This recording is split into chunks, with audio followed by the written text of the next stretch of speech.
Hello everyone, my name is Richard. I am a shamanic therapist, integrative therapist for some. I work with some tools which are a legacy from the native people of my country and others, like rapé, tobacco mainly, but also rapé, ayahuasca, sananga. I had the opportunity to have this experience of trying peyote, bufo ovarios, both from Mexico, and San Pedro, which is an Andean medicine. My work consists mainly in self-knowledge, helping people to obtain self-knowledge about what they kind of does not want to see. They try not to look at some things. We all do that. And with the aid of the medicines, I'm able to get through that barrier and orient and guide the person through that process and get a better understanding of the situation in which they are feeling like lost or missing something. It can be used as a help, an aid to treat post-traumatic trauma and also depression, anxiety. It is most efficient to treat addictions of every kind, even those which are not as much considered as addictions, like tendencies to abusive relationships, for instance, tendency to put oneself down. You may be asking yourself what I'm doing. I am working on the tobacco to prepare one of the medicines, which is the rapé. One of the medicines I work with is prepared for myself. I do it myself. This medicine is used. This medicine is blown into our nostrils, and it gives us a sensation of connection with ourselves, with our physicality. We get physical consciousness immediately.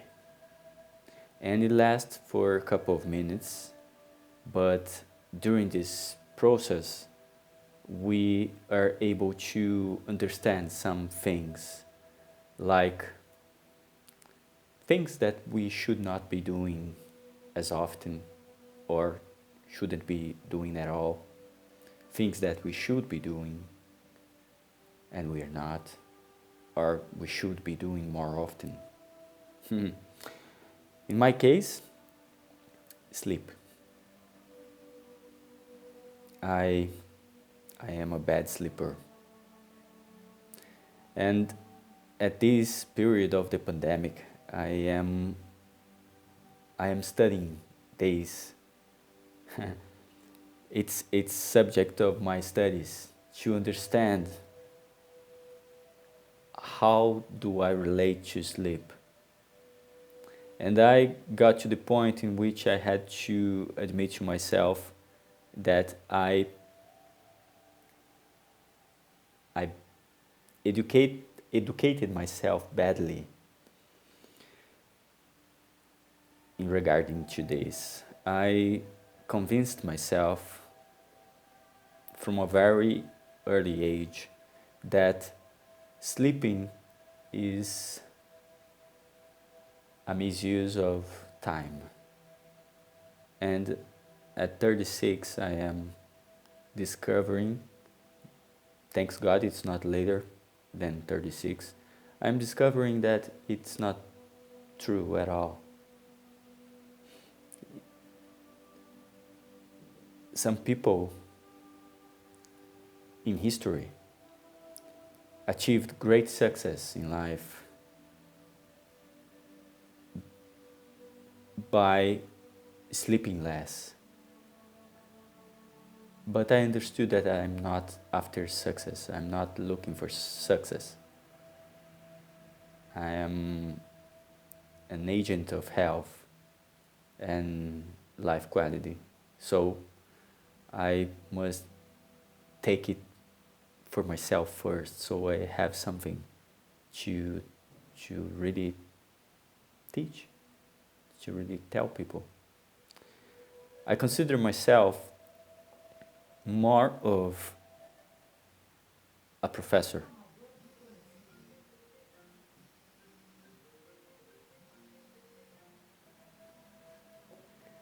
I consider myself more a professor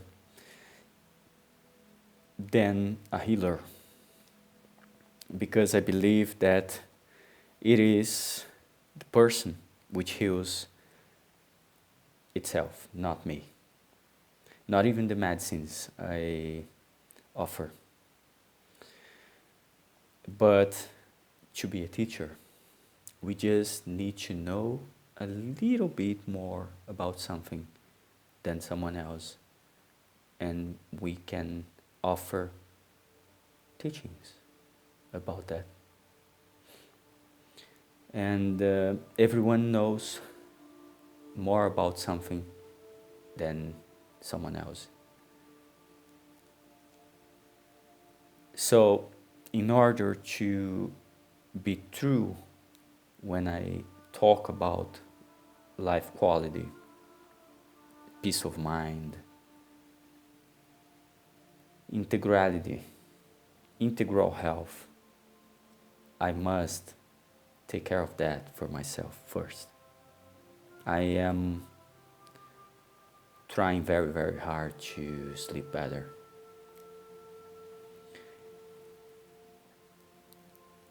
Someone could say, well, but if you have the aid of the medicines, why is it that you can't sleep well? It's not that I can't sleep well. In fact, I sleep very well. I don't get sleepy during the day or doing things, never.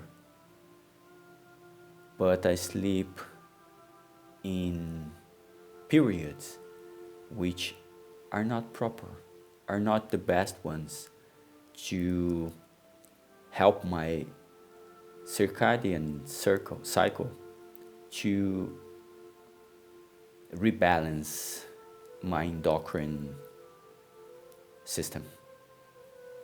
So I lack,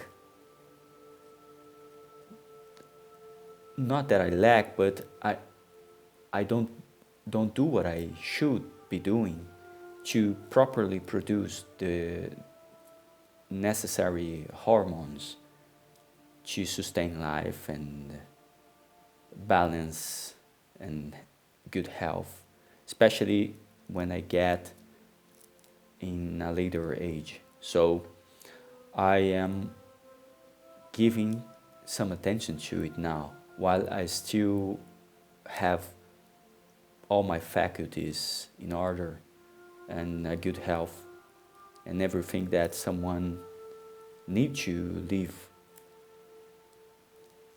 well. So the medicines are helping me a great deal, because it is by smoking the tobacco and studying these subjects that I got to this understanding. Not as much as listening to very dear friends, family, girlfriend, people which I consider and I regard a lot, but understanding the way things work. That's how we benefit from our relationship with the medicines, by the understanding. No medicine is miraculous. They are aids.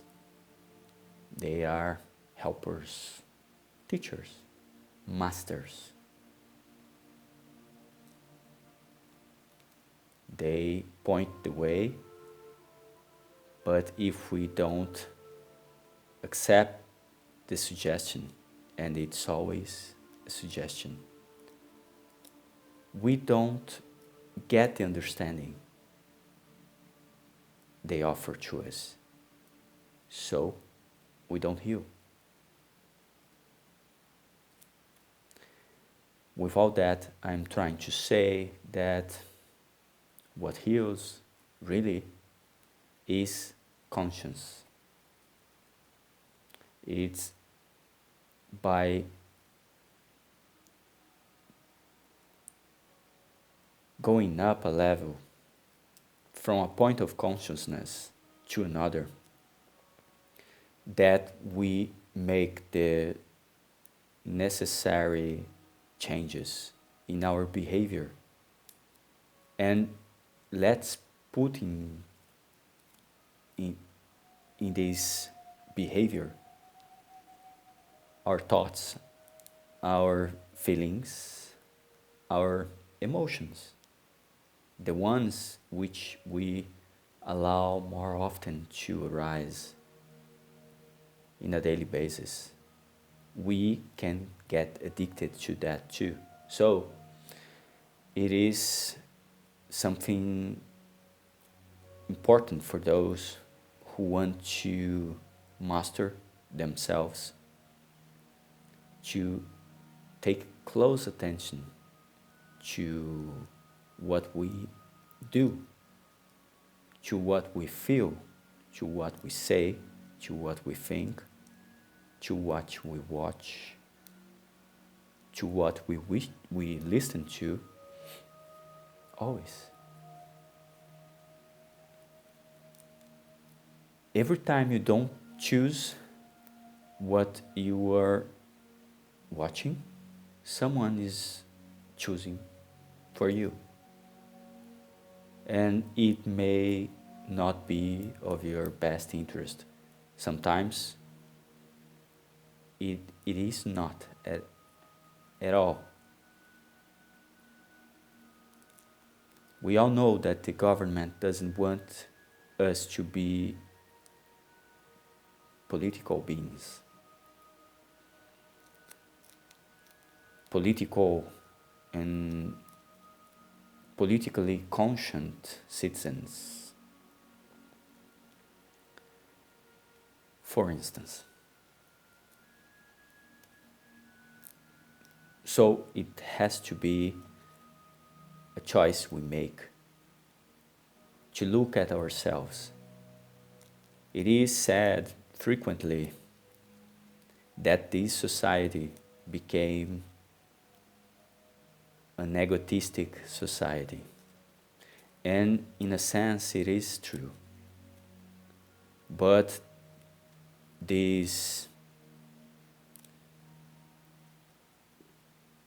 bad thing can turn into a good thing if we use it in our benefit. Like, okay, so to take all the decisions I make, even when I am about to give money to a beggar, I am thinking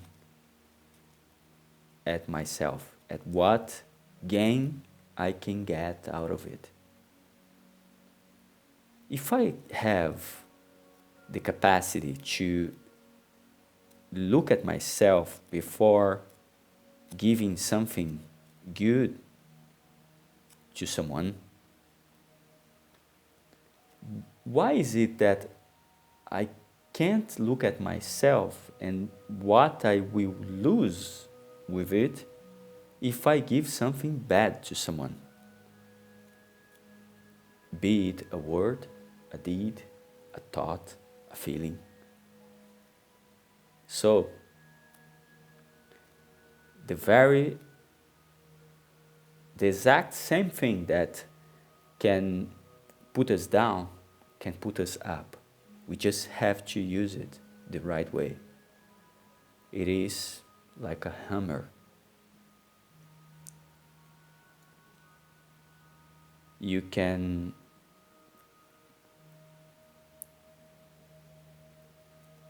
use it for good or for bad. There are few things which can only be used for bad, and these are guns, weapons. All the others can be used both as a tool for our benefit and for our damage.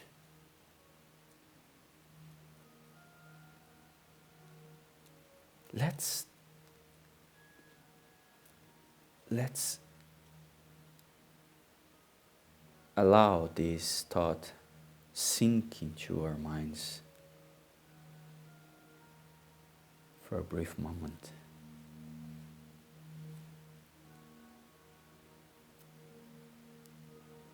We can think about what we can earn, how we can benefit from helping someone. So we can also benefit ourselves from thinking of what damage we can have by causing damage to someone else.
The name of this exercise